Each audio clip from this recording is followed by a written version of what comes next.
ಇದೆ ಅದೇ ಭಯಕ್ಕೋಸ್ಕರ ಈಗ ಮಾಡ್ತಾರಾ? ಈಗ ಒಂದು ಮಾತು ಹೇಳಿರಲ್ಲ, ಇಂಡಸ್ಟ್ರಿಯಲ್ಲಿ ಇದೆ ಸಮಸ್ಯೆ, ಅದಕ್ಕೋಸ್ಕರ ಇದೆಯಾ ಅಂತ ದಯವಿಟ್ಟು ಕೇಳ್ಬೇಡಿ. ಇದೆ, ಡೆಫಿನೆಟ್ಲಿ ಇದೆ. ಅದು ಚಿಕ್ಕ ಚಿಕ್ಕ ವಿಷಯಗಳಲ್ಲೂ ಇದೆ. ನಾನು ಅದನ್ನೇ ಹೇಳ್ತಾ ಇರೋದು. ಎಕ್ಸ್ಪ್ಲಾಯಿಟೇಷನ್ ಅಂತಂದ್ರೆ ಅಸಾಲ್ಟ್ ಆಗೋ ತನಕ ವೇಟ್ ಮಾಡಬೇಕಾಗಿಲ್ಲ. ಚಿಕ್ಕ ಚಿಕ್ಕ ವಿಷಯಗಳಲ್ಲೂ ಇದೆ. ಒಂದು ಸೀನ್ ಮಾಡಬೇಕಾದ್ರೆ ಒಂದು ಆಪರ್ಚುನಿಟಿ ತಗೊಂಡು ಕೆಟ್ಟದಾಗ ಮುಟ್ಟೋದ್ರಿಂದ ಹಿಡಿದು, ಕೆಟ್ಟದಾಗ ಮಾತಾಡೋದ್ರಿಂದ, ವಲ್ಗರ್ ವರ್ಡ್ಸ್ ಹೇಳೋದ್ರಿಂದ ಹಿಡಿದು ಇದೆಲ್ಲ ನಾನೇ ನೋಡಿದ್ದೀನಿ. ನೀವು ಪ್ರೂಫ್ ಕೇಳಿದ್ರೆ I will tell you.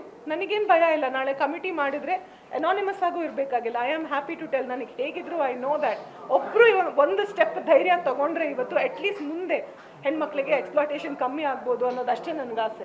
Already ನಾನು ಅಬ್ಯೂಸ್ ಅಂತಂದ್ರೆ ಹೆರಾಸ್ ಮಾಡಿದ್ದಾರೆ.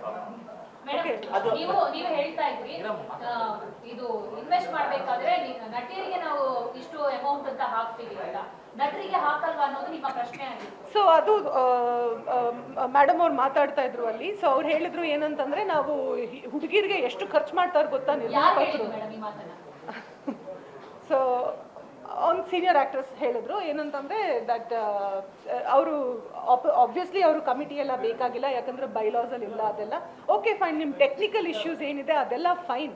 ಆದರೆ ಒಬ್ರು ನೋವನ್ನ ಹೇಳ್ಕೊಳ್ಳೋವಾಗ ನೀವು ಅದನ್ನು ಕೂಡ ತಿಳ್ಕೊಳ್ಳೋದಕ್ಕೆ ನೀವೆಲ್ಲಾನು ನೀವು ನಾನು ಬರೀ ಹಿಂಗೆ ಮಾಡ್ತೀನಿ ಅಂತ ಹೇಳೋಕ್ಕಾಗಲ್ಲ. ಅವರು ಮಾತು ಎಷ್ಟು ನಿಜ ಇದೆ ಸುಳ್ಳಿದೆ ಅಂತ ಅದ್ರಲ್ಲಿ ಕೇಳೋದ್ರಲ್ಲಿ ಅರ್ಥ ಇಲ್ಲ. ಸೊ ಅವ್ರು ಹೇಳಿದ್ರು ಹೆಣ್ಮಕ್ಳ ಮೇಲೆ ಎಷ್ಟೊಂದು ಖರ್ಚು ಮಾಡ್ತಾರೆ ನಿರ್ಮಾಪಕರು, ಹಾಗಾದ್ರೆ ಬರೀ ಹೀರೋಗಳ ಮೇಲೆ ಮಾತ್ರ ಮಾಡಬೇಕಾ?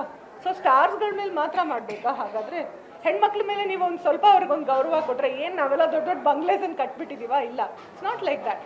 ಬಟ್ ಹಾಗಂತ ಹೇಳಿದ ಮಾತ್ರಕ್ಕೆ ನನಗೇನು ಗೌರವ ಇಲ್ಲ ಅಂತಲ್ಲ. ಅಥವಾ ನಾವು ನಮಗೆ ನೋವಿದೆ ಸರ್ ಇದನ್ನು ಕೇಳಿಸ್ಕೊಳ್ಳಿ ಅಂತ ನಾವು ಇನ್ನೂ ಜೋರಾಗಿ ನಾವು ಕೇಳಿದಾಗ ನಾವು ಇಂಡಸ್ಟ್ರಿ ಆಪೋಸಿಟ್ ಇದ್ದೀವಿ ಅಂತ ಅಲ್ಲ.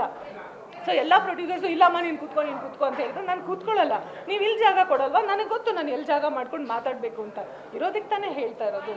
ಇನ್ಫ್ಯಾಕ್ಟ್ ನಾವಿನ್ನೂ ಸೇಫ್ಟಿ ಕೇಳ್ತಾ ಇದ್ದೀವಿ ಅಷ್ಟೇ. ನಮ್ಗೆ ಯಾರ್ದು ತೇಜೋವಧೆ ಮಾಡ್ಬೇಕಂತ ಏನಿಲ್ಲ.